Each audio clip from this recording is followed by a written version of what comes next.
দক্ষিণ বারাসাত সাত সকালেই সদ্যজাত শিশুর দেহ ঘিরে চাঞ্চল্য। ঘটনাস্থলে জয়নগর থানা পুলিশ। মঙ্গলবার সকালে দক্ষিণ বারাসাত বাজার সংলগ্ন একটি বাড়ির সামনে সদ্যজাত একটি শিশুর মৃতদেহ পড়ে থাকতে দেখে এলাকার মানুষ। বেলা বাড়ার সাথে সাথে বাড়তে থাকে কৌতূহলী মানুষের ভিড়।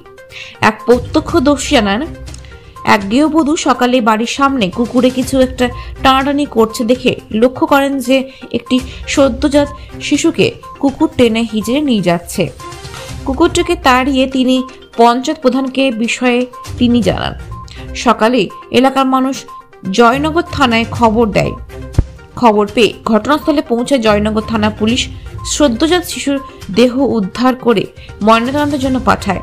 পাশাপাশি এই ঘটনার সঙ্গে কে বা কারা জড়িত সে ব্যাপারে তদন্ত শুরু করেছে জয়নগর থানা পুলিশ।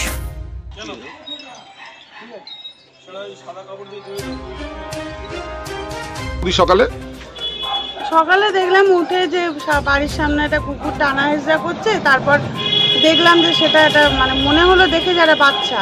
তারপর আমরা কেউ হাত দিলাম না। আমি যে প্রধান আছে তাকে মানে ফোন করলাম। সে বলল যে ঠিক আছে আমরা দেখছি, পুলিশকে খবর দিচ্ছি। তা পুলিশ এসেছে, সব কিছু দেখছে। যদি এটা মানে দেখা হয় যে কে করেছে ভালো হবে, তাহলে তদন্ত করা হয়। যদি আপনার নাম? আমার নাম পূর্ণশ্রী চক্রবর্তী।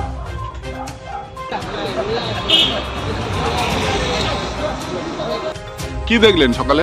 সকালে এসে বাজারে দেখলাম এখানে একটু জটলা মতন একটা বাচ্চা, সদ্য বাচ্চার একটা পড়ে আছে এখানে মৃত অবস্থায়, এবং তাকে কুকুরে বা কোনো জন্তু ছিঁড়েছে, পাপাগুলো ছিঁড়ে নিয়ে চলে গেছে।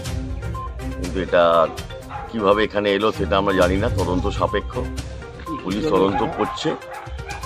এই করুক না কেন এটা, এর যেন দৃষ্টান্তমূলক শাস্তি হয়, সেটাই আমরা চাই। আপনার নাম?